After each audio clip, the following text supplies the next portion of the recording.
I'm Gagne. I'm a writer and editor at Fast Company, and I co-host our Most Innovative Companies podcast.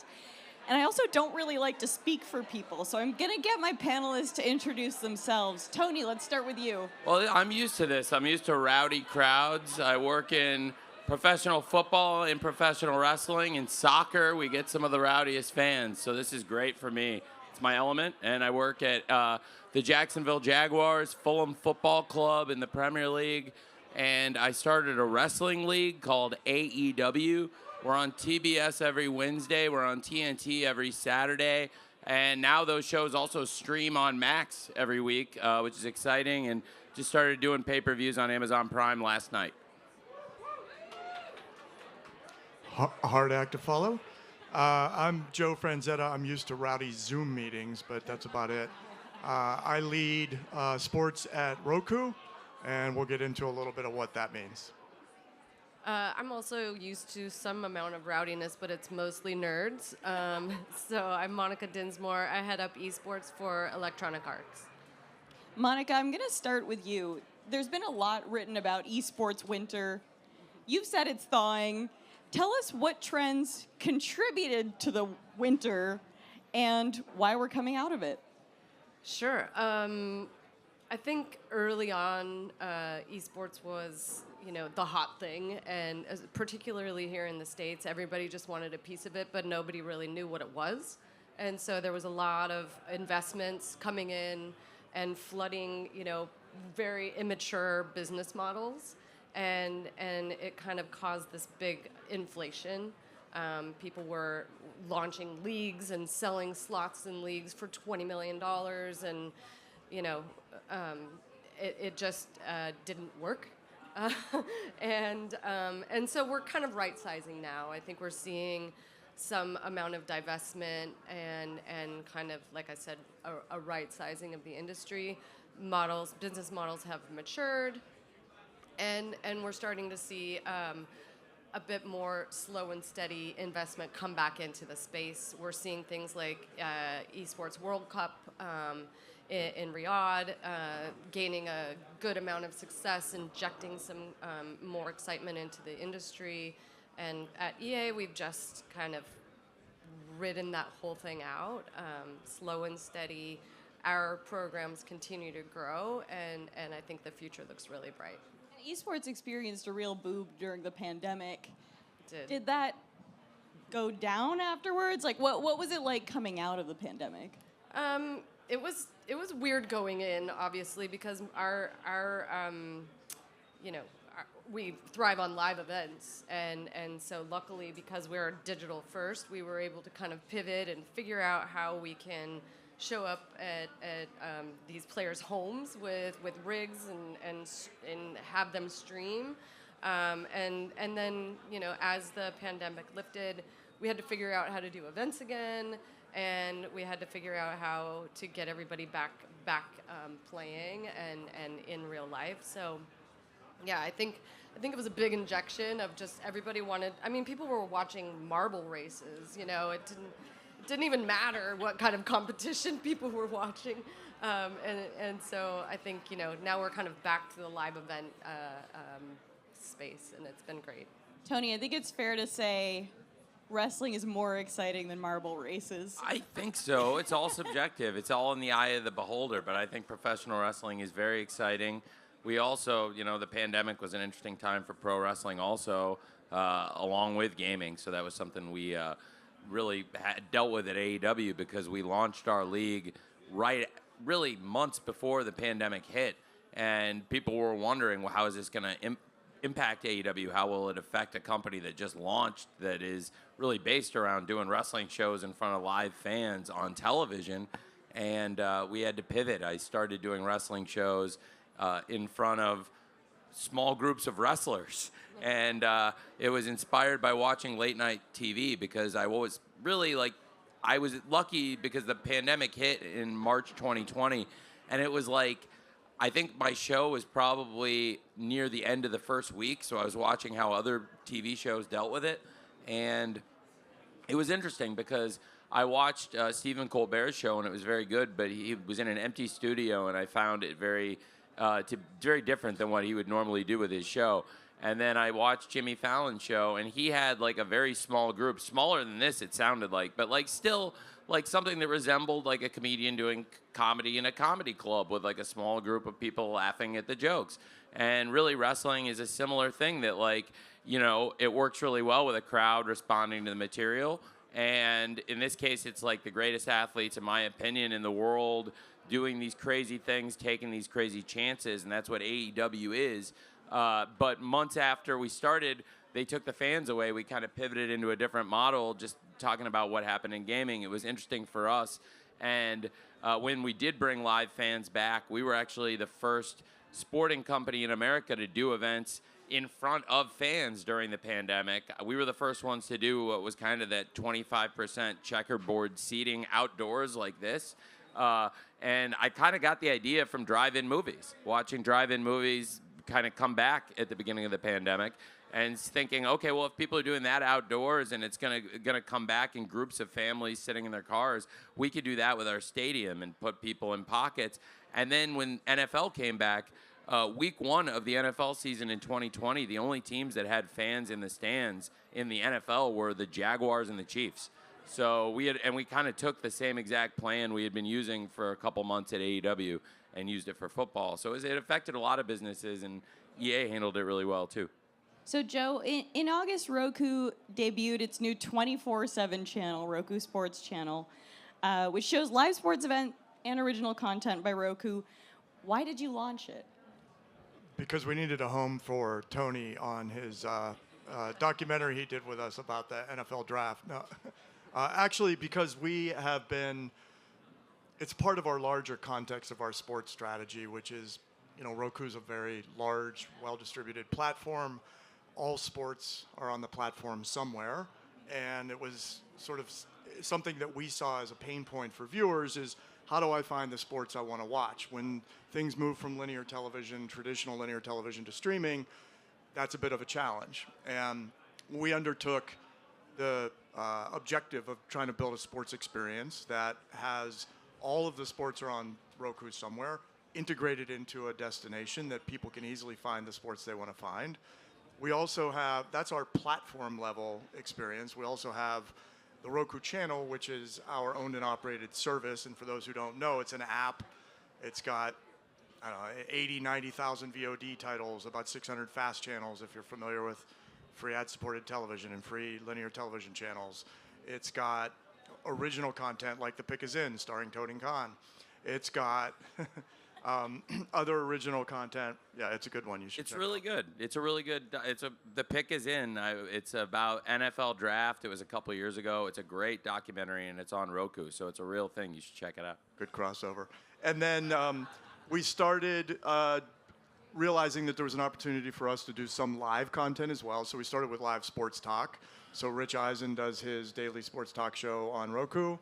Rich. We added Good Morning Football, so we have a 2-hour window of Good Morning Football that's on after the NFL Network's 2-hour window. Fantastic show. Next week, we're launching Women's Sports Now, which is sort of a first of its kind women's sports talk show. And then we started getting into live rights. We did a deal with Formula E. Since then, we've launched about 6 different live rights partnerships, including MLB, G League, X Games, Professional Volleyball Federation, Women's Volleyball, Bassmaster. I mean, we're touching the bases, so to speak. But putting Sports Grid. Sports Grid's on our Sports Grid's on the platform. So we took all of that content and put it into its own 24/7 channel, which is then a part of that larger sports experience. The idea being, there's a lot of streaming platforms that will put live events on, and at the end of the live event, it just says, "Thanks for watching," which drives me crazy because it's an opportunity to lead into another audience. Traditional television does that well, and I always say the old cliche, don't throw the baby out with the bathwater. There are good things from traditional linear television, and we should try to replicate those where it makes sense. Tony, I want to talk about media rights. Congratulations on your pay-per-view event yesterday. Thank you. I really appreciate it, Yaz. It means a lot coming from you. Tell me what your media rights negotiations have been like. Well, really great. We've had really great media rights negotiations, and it's gone really well. And the last few months have been really big for AEW. Are there any wrestling fans here? Is any? Really? Oh, great. Okay, there are some wrestling fans here. Okay, so we started this league, and basically there was an event I was building towards as a business, not a pro wrestling event. We've done huge pro wrestling events, something that most people would never think of AEW. Most people have never heard of AEW yet. We're building brand awareness, but we actually set the world record for pro wrestling ticket sales. We went to Wembley Stadium and set the world record for the most tickets ever sold for any wrestling show. We sold 81,035 tickets, which is more than any wrestling event, frankly, any WrestleMania or any show ever by any wrestling company. We've done all these things in 5 years, and we're still growing and building brand awareness, which is a really exciting thing for us as a company. What's really, really interesting about media rights is, similar to what Monica was talking about, it's a changing landscape, and there can be great opportunities. And I think when we launched AEW wrestling media rights, the growth we had seen there, that was a reason I really wanted to get into the wrestling business, because I'm a huge wrestling fan, but I actually, in all these years, had never seen an opportunity to launch a business where it made sense. So we were building towards this media rights renewal. We just renewed with Warner Brothers Discovery, so for many years to come, we're very grateful. We'll be doing AEW every Wednesday on TBS and every Saturday on TNT, but the big change in the new media rights renewal is the shows are going to stream on Max. And we were talking about TV, linear TV, which has been absolutely fantastic for us. If you're a big wrestling fan, then you may know that for many years, TBS and TNT, these channels have been staples of cable, but also staples of professional wrestling. Channels that have a great history of wrestling long before we launched AEW, going back to when Yaz's family was in the pro wrestling business, which many of you may not know, but Yaz's family also from the pro wrestling business. Is that its own panel? That is its own panel. I could do a panel on that. And I do think with our opportunity, we really hit we do a big show called AEW Grand Slam. So to use a pun, we hit a Grand Slam home run, in my opinion, on our media rights renewal. But also it required us to make a change, because we've been doing the shows on cable for years. And just a couple months ago, January 1, we started simulcasting. We started putting the shows also on Max every week, and it added value to the media rights. And it really was how we were able to get a better deal, a more lucrative deal in a changing media landscape. So that worked really, really well for us. But it's an interesting time. Obviously, I'm also working in football in England and in the NFL. Media rights doing very well for the NFL and the Premier League. And the Premier League really stands above, I think, all the other football leagues in Europe when it comes to international media rights. Now, Monica, Gen Z and Gen Alpha now dominate the gamer population. They're also, I'm guessing, the bulk of fans. It kind of depends. I mean, we have three titles right now at EA that have esports programs: Madden, EAFC, and Apex Legends, and it's kind of the gamut of players and fan base. But that Gen Z, Gen Alpha is the sweet spot for not only our league partners and the sports side of things. Gaming is just such a great way to reach that audience, but also on the brand side, so it is kind of where those folks already are. Gen Z, Gen Alpha are already playing games. Not necessarily watching esports, but yeah, it really depends on the game. How are these emerging viewers sort of reshaping the culture around esports? Have you sort of changed anything about the live events or your social strategy to reach them? How do you think about that? Yeah, I mean, I think that gaming is the social strategy for them. That's where they go to get, to meet friends and to exchange information and to be entertained. And so it's really just meeting them where they are and trying to build, exciting programs around what they're already doing. Now, Joe, you picked up something. I think you picked up the X Games streaming rights.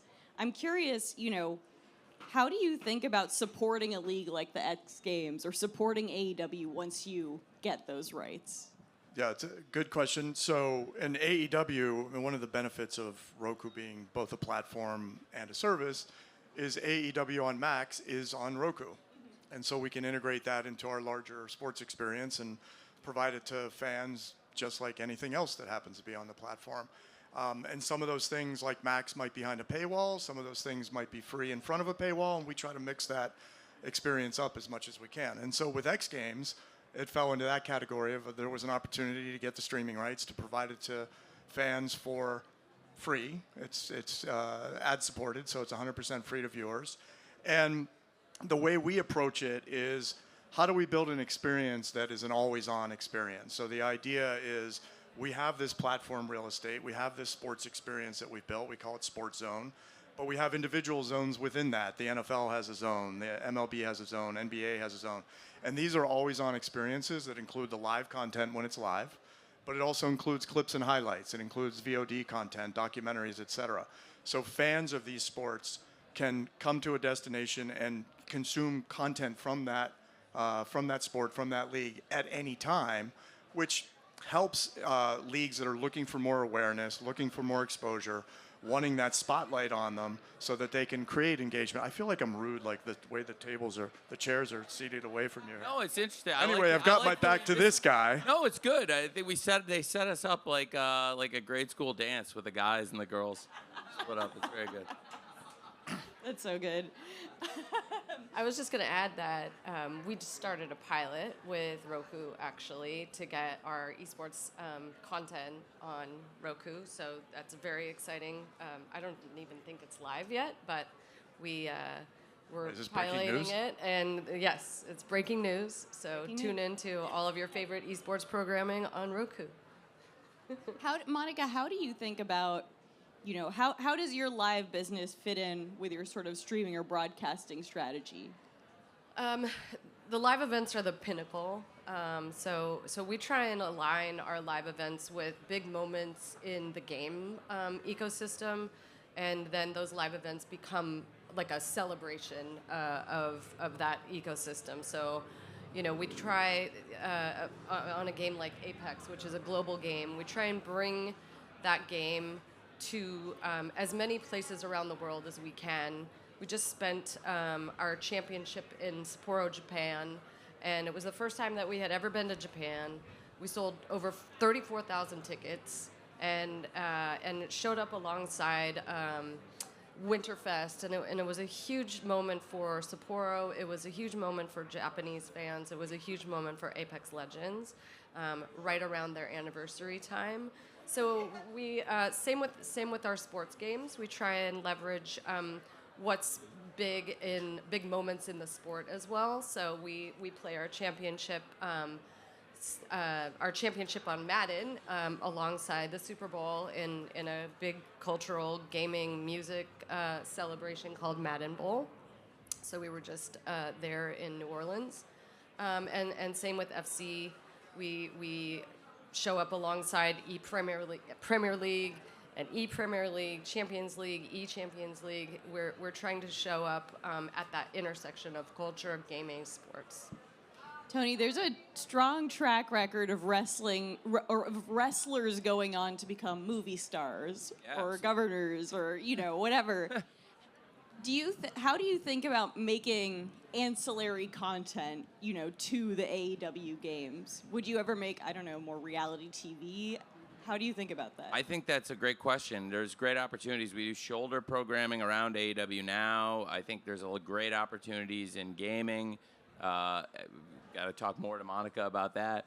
But and great opportunities around now with our streaming platform to put a lot of great, like you said, reality programming, which we've done that. We've done a reality show on linear before. We had a reality show on TBS. But I also think now, and that's on Max in the library, but I think there's more opportunities, absolutely, like you said, around VR. The user experience, the viewing experience is constantly evolving, but I still think there's more changes to come, and wrestling is an opportunity, as well as the other sports I work in, professional football, in the NFL, and in the Premier League. that viewer experience is really evolving. So it's definitely something to look at. You know, I go back to when I was a kid. I really was able to stay up on pro wrestling by hooking up 2 VCRs to each other with cables and dubbing tapes, and that's how I kept up with the wrestling industry for many, many years. And we're certainly well past that now. So I do think the customer experience is constantly evolving, but outside of shoulder programming, gaming, and other ways to get fans in touch with the shows we're doing, I do think virtual reality and a way to put the fans in the seat like they were in the Crypto.com arena in Los Angeles last night in a front row seat without actually physically being there. I do think that's going to be more and more possible. Doing something with Cosm? I hope so.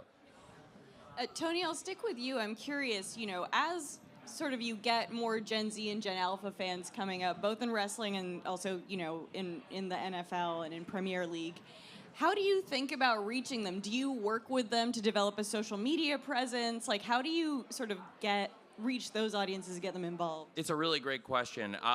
That's where having a streaming platform involved is going to be really great for us in reaching a younger audience. But absolutely, it's a great question. Social media platforms and now starting to use influencers. Having the show last night in Los Angeles, we were able to have so many people from outside of wrestling who came in that have a big influence. My friend Jack Whitehall, who's one of the biggest comedy stars in the world, was at the show, and he was blown away because he said, so much of comedy is here. He was like, all the comedians were here tonight, and we all had a great time. It was really cool. And if you watched the show last night, Leslie Jones from Saturday Night Live was screaming her head off, going crazy, and she came backstage, and that was totally real. She really had a great time. She was awesome. She was the best fan there. And I think having people like that are big stars, and also people from social media platforms. A lot of people know Costco guys from TikTok. Big Boom AJ wrestled for us last night and brought Big Justice and the Rizzler. The Rizzler rang the bell. The Rizzler rang the bell last night. And and also when I walk around with Big Boom AJ and Big Justice, there's some people that haven't heard of them, but what's amazing is they get more attention than any people I've ever walked around with. I walked around Fox with Big Boom AJ and Big Justice. Everybody there, whether it was the camera people, the clerical people, the security, the anchor, the weatherman, everybody wanted to do TikToks and videos with Big Justice and Big Boom AJ. And whenever they go out with them and the Rizzler, people pay attention. So to your point, there are people from outside of wrestling that can come in and help, but then it's funny, there's all these people, whether it's you, Yaz, or Big Boom AJ, that have connections to wrestling that you wouldn't even think. 20 years before he became a social media influencer, literally 22 years ago, Big Boom AJ went to wrestling school in Louisville. What? And Big Boom AJ was a wrestler before he became one of the biggest social media influencers and a Costco guy with his kid. So he's a great guy too, and he's helped bring some new fans in for us too. Sorry, I'm falling apart because I'm obsessed with the Rizzler. Rizzler's the man. He's a great kid. On this panel. He was dressed as Orange Cassidy last night. He's a sweet kid. Monica, how do you think about sort of working with gamers, or at least to kind of develop their presence and reach new audiences online?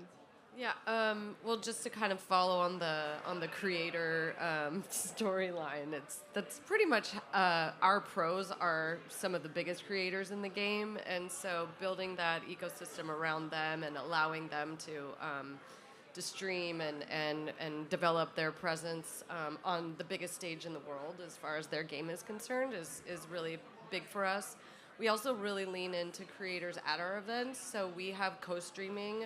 We actually set up co-streaming on site at these events so that some of our biggest creators can cast basically in the arena to their fans. So yeah, we lean in really heavily to the creator economy, and streaming is pretty much our language. So yeah. Joe, you talked about, having both live events and also sort of analysis or the other shows you mentioned. How do you think about that mix, and what are viewers kind of responding to for the most part? It's a great question. It's an always evolving question. On a first note, I don't have anybody with the word big in front of their name at work, so it's got to be fun. So the mix is always evolving because we're looking at different sports for different audiences. We're looking at live sports talk in the mornings, fishing on weekend mornings, live sports when obviously when they're live. I think Roku has over 90 million monthly active accounts, which are effectively homes for us. So our audience is pretty much the streaming audience. I think we're in over half of all broadband homes now. So we look at it from the perspective of what do we think is going to work for our audience or some segment of our audience. When we're looking at rights acquisitions directly, what is going to fit our ad-supported business model? And then finally, sort of interactivity. I mean, we have an ad-supported business model just on our content because the Roku channel is free. There are subscription services, obviously, on the platform. And then it's an interactive platform, so we're constantly trying to think of like, okay, what's the next thing that we're going to do that goes beyond just sort of taking linear television and putting it on a streaming platform. So sports betting, merchandise sales, food delivery, so I think I covered them. Merchandise sales are a big one, I think, and I think ticket sales, all of those things I think add to the experience, but also personalization, and that's the really big differentiator for streaming platforms over traditional linear. Is we can make things personalized. Somebody favorites a team, we can deliver them clips and highlights of that team. We can surface events that team is about to play in, or individual information about players that they want to do. Start layering in fantasy stats. So if I have a fantasy football team and I turn on my Roku device, wouldn't it be nice to just see sort of highlights from my fantasy players from that week? So there's a lot of things along those metrics that all sort of play into our decision making, but it's a very broad audience that we're trying to address. So there's no one specific thing.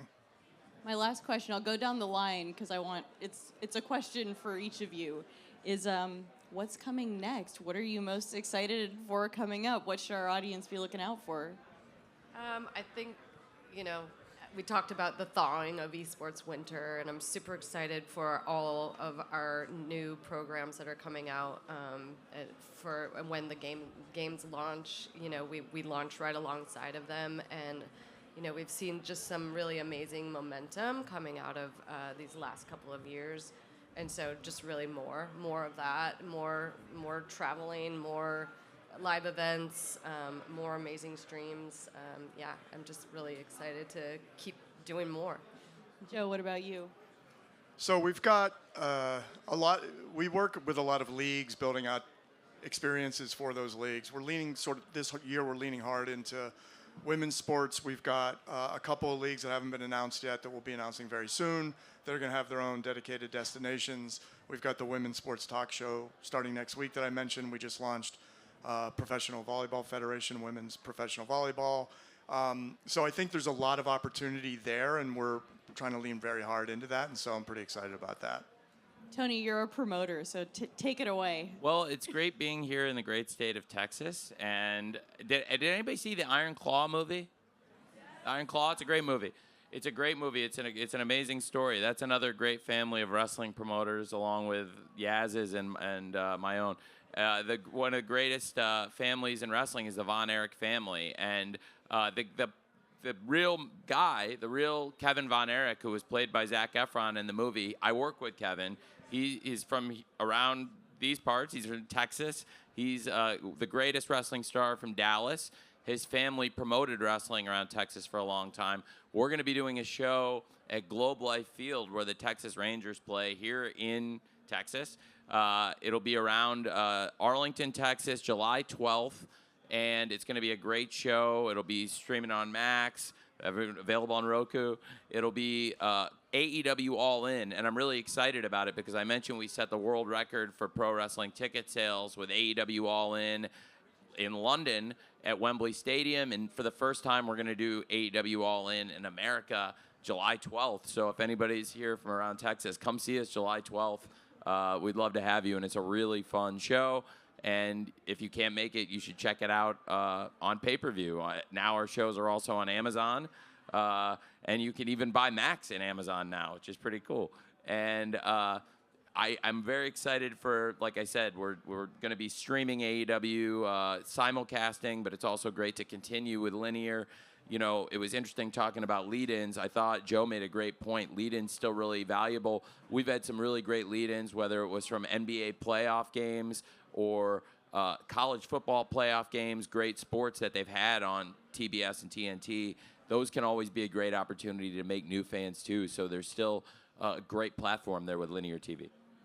All right, well, thank you all so much. This was great. Thank you. Thank you.